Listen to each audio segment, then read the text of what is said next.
n'est comparable à toi. Alléluia. Est-ce que quelqu'un peut lever sa voix dans l'assemblée? Alléluia. Alléluia.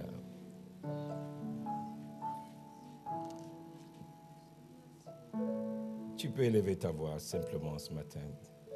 Et nous allons dire Amen à ta prière. Nul n'est comparable à toi, mon Dieu. Nul n'est semblable à toi. Créateur de toutes choses, maître de l'univers. La terre est ton marchepied, Seigneur, et tu nous écrases. De ta présence, Seigneur, tu es partout. Tu es dans nos cœurs, tu es en ce lieu. Et nous te bénissons, car tu nous honores, faibles, pauvres et insignifiants que nous sommes, Seigneur. Toi, le roi de gloire, tu te tiens là où nous sommes, Seigneur, et tu viens nous bénir. Tu parles à nos cœurs, Seigneur. Tu as quelque chose à nous dire à chacun d'entre nous, Seigneur. Et pour cela, nul n'est comparable à toi, ô grand roi. Nous te bénissons car nous reconnaissons, Seigneur, que tu es digne de louange. Non pas parce que nous le ressentons, non pas parce que nous avons tant de choses à dire, mais parce que nous savons que nul n'est comparable à toi, Dieu.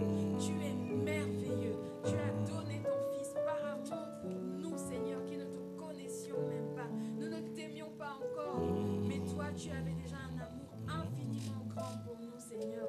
Nous te bénissons pour ta présence ici. Nous te glorifions, Seigneur, pour ce que tu es, pour ce que tu es, pour ce que tu es, Seigneur. Simplement, nul n'est comparable à toi, Dieu. Reçois l'honneur, la louange, l'adoration pour ton si grand cœur. Merci, Seigneur. En ton nom, nous avons prié. Amen. Amen. Gloire à Dieu. Amen. Merci les chantres. Que Dieu vous bénisse. Merci pour les sacrifices. Alléluia. Ok, beaucoup de travail. Merci les chantres. Que Dieu vous bénisse. Alléluia. J'aimerais ce matin, en introduisant ce culte honoré, on a un pasteur ce matin, c'est vraiment une grâce de pouvoir avoir des serviteurs de Dieu qui nous visitent. Alléluia. On a le pasteur qui vient de Martinique, le pasteur Jean-Christophe et Jocelyne. C'est des personnes merveilleuses, extraordinaires. Vous savez, ce qui est bien dans le royaume de Dieu, c'est que vous rencontrez des gens une seconde et vous vous comprenez tout de suite. Vraiment, l'Esprit de Dieu est puissant de voir qu'on peut vivre dans des endroits différents et quand on se retrouve, on est dans le même esprit, on s'emboîte et puis, alléluia. Vraiment, merci de nous avoir rendu visite. Ils sont en vacances ici et je tenais à ce qu'ils viennent parce qu'ils sont en contact avec quelques frères dans l'Assemblée. Amen. Je ne vais pas dire que c'est le neveu de Noëlla, quelque part. Et je tenais vraiment à le rencontrer parce que Noëlla a dit beaucoup de bien de lui et vraiment, c'est extraordinaire de voir que dans nos familles, des gens se donnent vraiment tout entier pour le Seigneur. Donc, vous comprenez mieux le zèle de Noëlla. Hein? Donc, ok. Voilà, donc il va nous quitter un peu plus tôt parce qu'il prêche quelque part juste en début d'après-midi. Donc, à 12h30, voilà. Donc, il partira discrètement. Donc, veuillez l'en excuser. Alléluia. Gloire à Dieu. Les pasteurs n'aiment pas être en vacances, vous voyez. Ils trouvent toujours le moyen de ne pas se reposer. Contre la volonté de leur épouse. Hein, donc... Gloire à Dieu.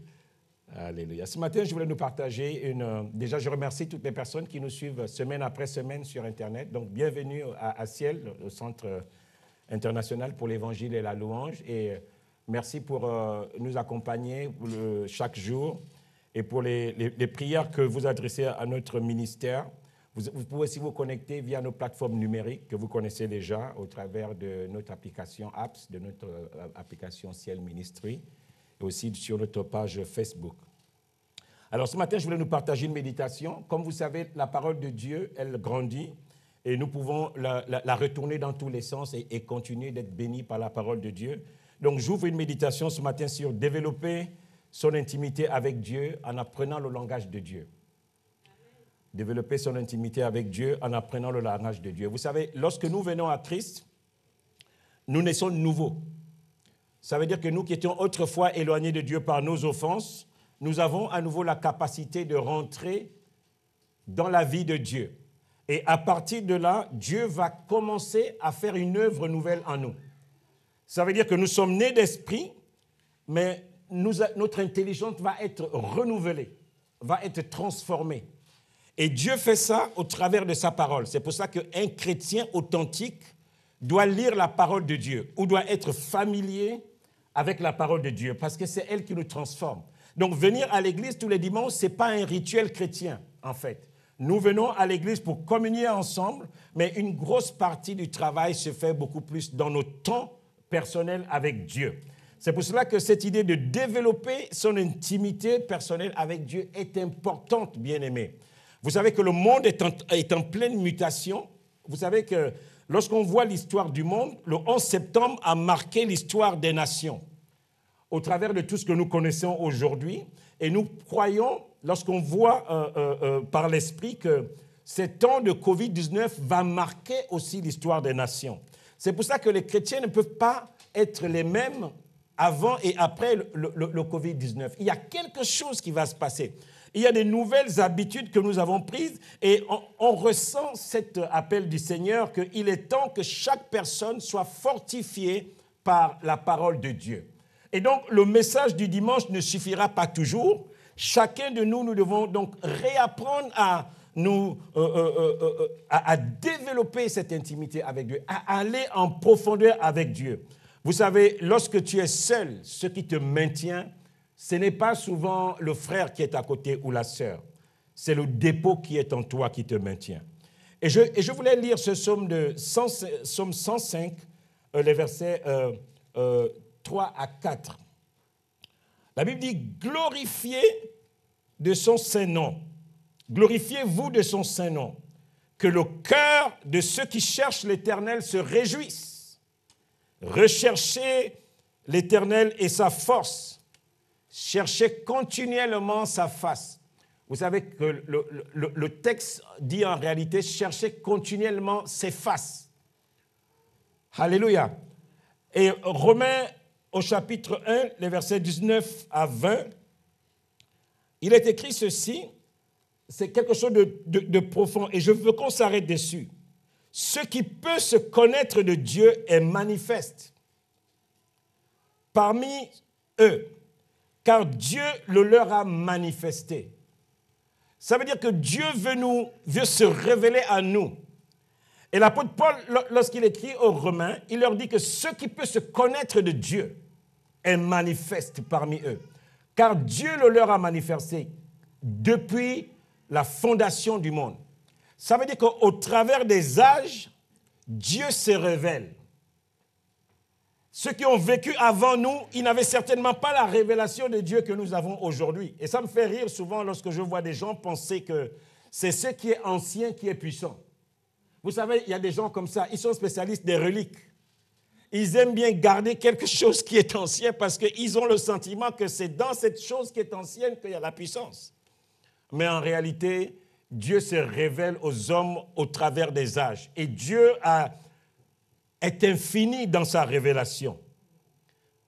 Dieu est infini. Même si nous, aujourd'hui, nous ne connaissons pas tout, même si la Bible dit que nous connaissons en partie, mais bien aimés, les révélations que Dieu nous donne aujourd'hui, nous devons les pousser au maximum.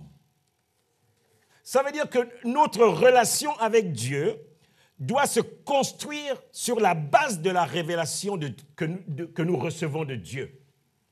Notre intimité avec Dieu se construit sur la base de la révélation que nous avons de Dieu. Ça veut dire en d'autres termes que nous avons une responsabilité. J'ai la responsabilité d'étudier la parole de Dieu par moi-même, d'apprendre les textes par moi-même, de chercher les faces de Dieu par moi-même. C'est une responsabilité parce que c'est là que tu bâtis ton intimité avec Dieu. Vous savez, Dieu n'est pas un être unidimensionnel. Dieu est un Dieu multidimensionnel. Et souvent, ça fait rire lorsque les spécialistes des principes, 7 principes pour faire ça. Non, Dieu est un Dieu multidimensionnel. Il a plusieurs faces qu'il nous a révélées au travers des âges et qu'il continue de faire aujourd'hui. Ça veut dire que Dieu continue de se faire connaître. Les disciples, malgré la manifestation de la puissance qu'ils ont eue, ils n'ont pas tout connu de Dieu. Dieu, au travers de son esprit, aujourd'hui, continue de parler à son corps, continue de parler à l'Église. C'est pour ça qu'il n'y a pas de vie chrétienne sans le Saint-Esprit. Il n'y a pas de vie chrétienne sans le Saint-Esprit. Le Saint-Esprit nous révèle aujourd'hui le cœur de Dieu. C'est lui qui a la météo du ciel, c'est lui qui a la température du ciel. Et il nous la communique au quotidien. C'est important de comprendre ça, bien-aimés. Et c'est pour cela que nous qui sommes des enfants de Dieu, nous devons être des chercheurs de Dieu. Nous devons connaître la pensée de Dieu aujourd'hui. Qu'est-ce que Dieu pense de la France aujourd'hui? Qu'est-ce que Dieu pense de ma famille aujourd'hui? Qu'est-ce que Dieu pense de mon église aujourd'hui? Qu'est-ce que Dieu pense de mon rendement aujourd'hui? Qu'est-ce que Dieu pense de ma présence à l'église aujourd'hui? Qu'est-ce que Dieu pense de mon efficacité aujourd'hui? Et le Saint-Esprit est capable de te le révéler. Il est capable de te dire que non, frère Maxime, lorsque je te vois, c'est comme ça aujourd'hui, c'est zéro. Vous savez, lorsqu'on est dans la dimension de l'esprit, on ne triche pas. C'est pour ça qu'il y a un texte qui dit que lorsque nous allons revoir le Seigneur, on sera tellement à découvert que les larmes couleront toutes seules. Parce que toutes les petites choses qu'on a cachées à Dieu seront mises à nu. Et là, il n'y aura pas de possibilité de tricher. Et c'est pour ça que nous devons, chacun de nous, développer cette dimension avec l'Esprit de Dieu, cette dimension d'intimité avec Dieu. C'est quelque chose d'important. Sinon, nous allons marcher avec des principes humains. Nous allons marcher et évoluer avec la sagesse humaine. Mais voyez-vous, ça apporte la frustration. La sagesse humaine apporte la frustration. Parce qu'elle se base souvent sur ce que les autres ont fait. Elle se base sur l'expérience des autres. Mais nous avons quelqu'un qui peut nous parler en temps réel. 24 heures sur 24. C'est le Saint-Esprit. Et lui, il nous aide à bâtir notre vie chrétienne. Alléluia. J'aimerais partager ce texte, et c'était un peu le texte de base de mon message ce matin, de 1 Roi, le chapitre 19, et on va lire les 13 premiers versets de ce chapitre. Amen. Dans ce que les Bibles, familiarisez-vous avec la Bible, même si maintenant on a des tablettes numériques, mais vous connaissez mes principes. Je suis un adepte de la Bible papier, parce que le jour où il n'y a pas de réseau, le jour où tous nos systèmes, là, de tablettes tombent, le texte papier, lui, reste. Amen. Et puis, c'est un héritage. Je rangeais ma bibliothèque là cette semaine. Oh là là, j'ai tellement de Bibles. Je me suis dit, wow, je commence à être content. Je vais atteindre bientôt les 100 Bibles. C'est... Au moins, quand mes petits-enfants, dans quelques temps, vont rentrer dans mes bibliothèques, ils vont se dire, ah, voici ce que notre grand-père pensait de Dieu. Non, je rigole un peu. 1 Roi, chapitre 19, les versets 1 à 13. Et Akab, au verset 1, raconta à Jézabel tout ce qu'Élie avait fait, et en détail. Comment il avait tué par l'épée tous les prophètes. Vous savez, lorsque vous mettez les détails, en fait, j'aurais aimé que ce verset dise, et il a mis des commentaires pour essayer d'exciter la colère de Jézabel. On dit qu'il raconta en détail les petits trucs qu'il n'a pas ratés. Les trucs. Et Jézabel envoya un messager à Élie, disant, « Ainsi me fassent les dieux, et ainsi ils y ajoutent, si demain à cette heure, je ne mets pas ton âme comme l'âme de l'un d'eux. » Et voyant cela, il se leva et s'en alla pour sauver sa vie. Et il vint à Beersheba, qui appartient à Juda, et il y laissa un homme. Au verset 4, et il s'en alla, lui, dans le désert, le chemin d'un jour, et vint et s'assit sous un genin. Et il demanda la mort pour son âme, et dit, c'est assez maintenant, Éternel, prends mon âme, car je ne suis pas meilleur que mes pères. Et il se coucha et dormit sous le genin. Et voici, un ange le toucha et lui dit, lève-toi, mange. Et il regarda. Et voici à son chevet un gâteau cuit sur des pierres chaudes et une cruche d'eau. Il mangea et but et se recoucha. Et l'ange de l'Éternel revint une seconde fois et le toucha. Et dit, lève-toi, mange, car le chemin est trop long pour toi. Et il se leva et mangea et but. et il alla avec la force de ses aliments 40 jours et 40 nuits jusqu'à Horeb, la montagne de l'Éternel. Vous savez, aucun homme dans la réalité ne peut marcher 40 jours et 40 nuits si Dieu n'est avec lui. Vous savez, Nicodème a vu la qualité de la vie de Jésus.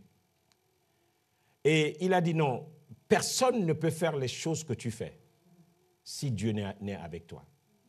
Vous savez, il y a des œuvres de Dieu, lorsqu'on vous regarde, votre vie ou votre témoignage parle tout seul. Lorsque vous marchez dans la dimension des choses de Dieu, dans la dimension de l'esprit. La Bible dit au verset 9, il alla, au verset 8, il se leva et mangea et but, et il alla avec la force de ses aliments 40 jours et 40 nuits jusqu'à Horeb, la montagne de Dieu. Et là, il entra dans la caverne et passa la nuit. Et voici la parole de l'Éternel vint à lui et lui dit, « Que fais-tu ici, Élie ?» Et il dit, « J'ai été très jaloux pour l'Éternel. Je me suis mouillé pour toi, Seigneur. J'ai mouillé le maillot pour toi. Car les fils d'Israël ont abandonné ton alliance et ils ont renversé tes autels et ils ont tué tes prophètes par l'épée. Je suis resté moi seul et ils cherchent ma vie pour me l'ôter. » Vous savez, en réalité, il n'était pas resté seul. Le texte nous révélera plus loin que Dieu s'était réservé des hommes pour lui. Vous savez, souvent, et c'est le sentiment que beaucoup de chrétiens ont lorsqu'ils ont le sentiment de trimer quelque part, ils croient qu'ils sont les seuls à porter le problème pour lequel ils triment. Mais voyez-vous, Dieu se réserve toujours un reste.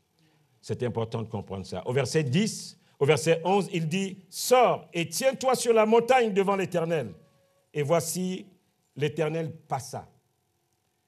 Et devant l'Éternel, un grand vent, impétueux, déchirait les montagnes et brisait les rochers. L'Éternel n'était pas dans le vent. Et après le vent, un tremblement de terre. L'Éternel n'était pas dans le tremblement de terre. Et après le tremblement de terre, du feu. L'Éternel n'était pas dans le feu. Et après le feu, une voix douce, subtile. Et il arriva, quand Élie l'entendit, qu'il enveloppa son visage dans son manteau et sortit et s'étint à l'entrée de la caverne. Et voici une voix lui parla et dit, « Que fais-tu ici, Élie ?» Un texte extraordinaire que l'on peut secouer dans tous les sens et avoir des pépites de ce texte. Mais j'aimerais nous parler sur quelques points simplement ce matin sur ce texte. Élie était un prophète. Nous qui lisons son histoire, on dit d'Élie qu'il était un grand prophète. Il a fait des choses extraordinaires. Voyez-vous, quelle que soit la dimension dans laquelle Dieu vous utilise, il y a une dimension d'humanité en vous. Et on peut être découragé, on peut se retrouver abattu. Et Élie, il vient de connaître une victoire extraordinaire parce que Dieu s'est manifesté dans sa vie et a disqualifié par l'épée 450 prophètes de Baal. Et là, il fuit parce que Jézabel en veut à sa peau. Je vous dis souvent qu'à l'époque, avoir Jézabel contre toi, c'était comme avoir les États-Unis contre vous aujourd'hui. C'était la même chose. Donc, il n'y avait pas de possibilité de pouvoir s'en sortir. Vous savez, quand on voit l'histoire que les Américains sont allés chercher Saddam Hussein dans un trou. Et c'était la même situation. Elle était tellement puissante, Jézabel, que Élie a voulu fuir loin de sa face. Et comme il savait qu'il ne pouvait pas fuir loin, il a demandé à Dieu de reprendre son âme et puis qu'il s'arrête là, parce qu'il a pensé qu'il pouvait faire mieux, mais finalement, vu la situation, il pense qu'il n'est pas mieux que ses pères. Et il est découragé, et Dieu arrive à relever Élie et à le remettre en chemin. Dieu arrive à le relancer sur la scène. Mais malgré cela, vous savez, quelquefois le découragement, lorsque vous n'êtes pas renouvelé, peut être quelque chose de terrible. Ça peut vous nuire. D'ailleurs, lorsque nous lisons le texte, nous allons nous rendre compte qu'Élie va être, je vais prendre le risque de le dire comme ça, il va être mis de côté, parce qu'Élisée va prendre sa place. Et lorsque vous lisez la suite de ce texte, Élie lui dira, « Ok, tu vas aller oindre Élie. » et c'est lui, tu vas loindre prophète à ta place. Vous savez, lorsque nous marchons avec Dieu, il est important pour nous de connaître la météo divine, de connaître, de savoir nous positionner par rapport aux événements par lesquels nous passons. Vous savez, nous les chrétiens charismatiques, on pense que Dieu est notre pote et qu'on peut traiter Dieu comme on traite nos amis, mais je vous dis, ce n'est pas le cas. Dieu est véritablement sur son trône et ce n'est pas un joueur de cartes. Dieu est sérieux. Et lorsque nous décidons de marcher avec lui, c'est important que nous puissions ranger nos voies. Et donc, Élie va être, comme je disais, mis de côté et Dieu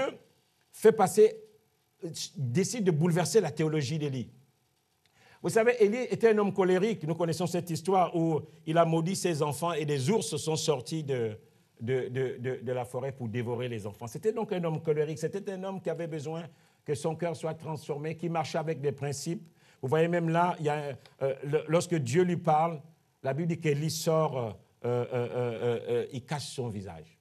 Parce que la religion disait qu'à l'époque, personne ne peut voir Dieu et vivre, alors que Moïse avait vu Dieu. Donc, vous voyez, c'était un homme particulier. Et là, Dieu veut changer quelquefois notre théologie. Dieu veut changer notre façon de le percevoir. Et là, dans cette marche, pendant ces 40 jours et 40 nuits, Élie rentre dans une caverne. Et Dieu fait passer un certain nombre d'événements devant Élie. Et ces événements-là sont des événements qui, aujourd'hui, peuvent nous donner le sentiment que c'était Dieu qui se manifestait. Et c'est pour ça que le texte biblique nous révèle à chaque fois que Dieu n'était pas dans le vent, Dieu n'était pas dans le tremblement des terres, Dieu n'était pas dans le feu. Parce que c'est souvent des choses, nous qui vivons et qui sommes à la recherche perpétuelle de la puissance. Vous savez que les chrétiens charismatiques aujourd'hui, ils aiment tellement la puissance que même si un diable se présente à eux, ils vont accepter. Ils vont accepter la puissance que ce diable va leur donner parce que tout le monde veut devenir quelque chose. Tout le monde veut faire tomber les gens. Tout le monde veut souffler sur quelqu'un et il tombe. Tout le monde veut ça. Mais Dieu a détruit la théologie d'Élie. Vous savez ce qui se passe ici? Lorsqu'on parle du feu, la victoire qu'Élie a eue sur les prophètes de Baal, Dieu s'est manifesté au travers du feu. Mais cette fois-ci, Dieu, la Bible nous révèle qu'il y a eu un feu. Mais Dieu n'était pas dans le feu. Et il y a deux enseignements que nous tirons de là. Ça veut dire que ce que tu connais de Dieu ne limite pas Dieu. En fait, je vais le dire autrement. Ce n'est pas parce que tu ne connais pas quelque chose que Dieu ne peut pas le faire. Ce n'est pas parce que tu n'as jamais vu quelque chose que Dieu ne peut pas le faire. Le feu, Dieu peut se manifester par le feu et le feu peut être aussi un objet de jugement. Mais tu as besoin de comprendre le langage de Dieu. Tu as besoin de comprendre que Dieu n'est pas enfermé dans ta petite tête et qu'il agit comme tu penses. Et là, le feu s'est manifesté comme un objet de jugement. Et Élie s'est dit, « Ah, Seigneur, c'est bon, tu vas juger ces pécheurs qui ne veulent pas changer, qui veulent... » Mais Dieu n'est pas allé dans le sens d'Élie. Dieu a dit, non, ce n'est pas le temps du jugement. C'est le temps de la grâce. Ce n'est pas le temps pour moi de juger ce peuple. C'est le temps où je leur accorde une chance nouvelle. Tu as besoin de comprendre mon langage, Élie. Tu as besoin de comprendre comment je travaille.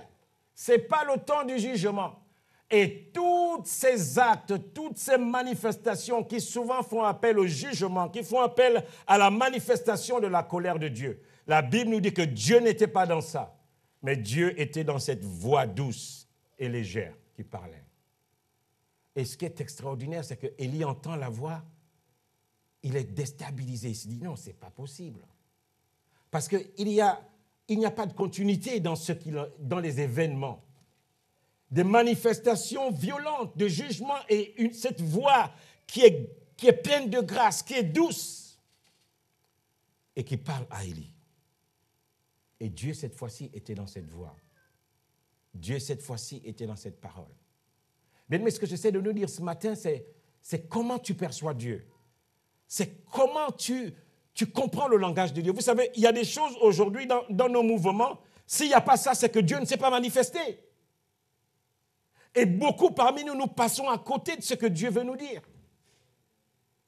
S'il n'y a pas eu quelqu'un qui roule au sol, c'est qu'il n'y a pas de puissance. S'il n'y a pas eu des cris et que des gens tombent dans tous les sens et qu'on renverse les tables, ça veut dire que Dieu n'était pas pendant le séminaire. Voilà comment nous comprenons Dieu. Et beaucoup parmi nous, nous passons à côté des grâces excellentes, des choses que Dieu veut nous dire, des choses simples que Dieu veut bâtir dans notre vie. L'intimité avec Dieu se bâtit dans la dimension de révélation que tu as de Dieu. C'est là que tu vas dans les profondeurs. C'est là que Dieu te défie et t'amène à aller en profondeur. Vous savez, je me demande ce que je dis, Seigneur, comment tu as fait pour... qu'est-ce qui s'est réellement passé pour que finalement tu mettes tes lits de côté? Parce que Dieu lui a dit, tu vas aller oindre quelqu'un d'autre à ta place. Qu'est-ce qui s'est passé? Et souvent, beaucoup parmi nous, on peut se retrouver disqualifiés. Parce qu'on est enfermé dans nos principes. Oh, lui, il ne pourra jamais changer. Telle personne ne peut pas se convertir. Oh, lui, c'est un diable. Lui, il ne changera pas. On ne peut pas gagner une âme dans telle ville. On ne peut pas, ma famille ne peut pas se convertir. Lui, c'est le sorcier de la famille. Et on est enfermé là-dedans. Le Seigneur, ce matin, nous interpelle. Vous savez, les gens qui ont compris le langage de Dieu, qui ont compris ce que Dieu voulait leur dire, ils ont bâti des autels. Vous savez, Dieu, on ne peut pas l'enfermer dans une révélation qu'on a de Dieu. Dieu ne peut pas s'enfermer dans une révélation.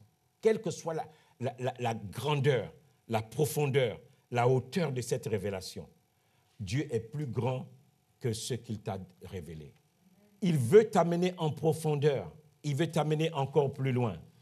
Il veut t'amener à le connaître davantage. C'est pour ça que je dis que pendant que nous vivons, nous devons chercher Dieu de tout notre cœur, avec toute notre force, pour aller encore un peu plus loin.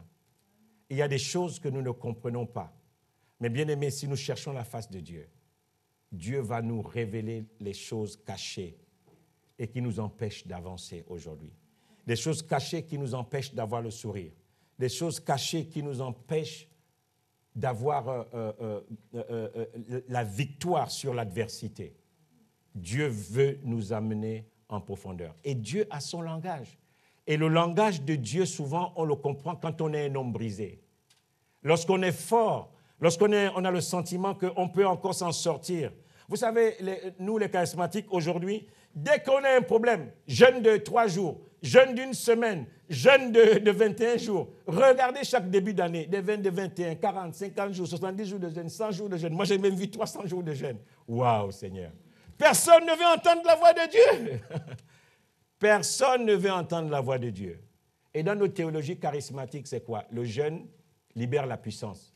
0 égale 0. Si on va dans le jeûne pour chercher la puissance, vous n'aurez rien. Dieu veut parler à notre cœur. Et Dieu veut nous ouvrir son cœur pour prendre ce qu'il y a de caché. Parce que ce qui est important pour Dieu, c'est que tu puisses bâtir quelque chose d'intime. Voyez-vous, dans l'intimité, on agit plus vite parce que je comprends le langage de mon conjoint.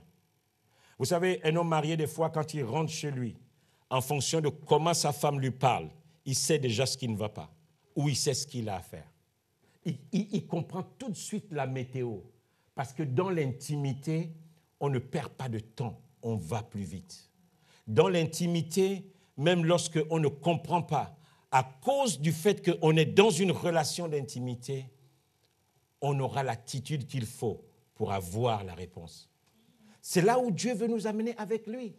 Dieu ne veut pas nous amener dans des règles établies à l'avance.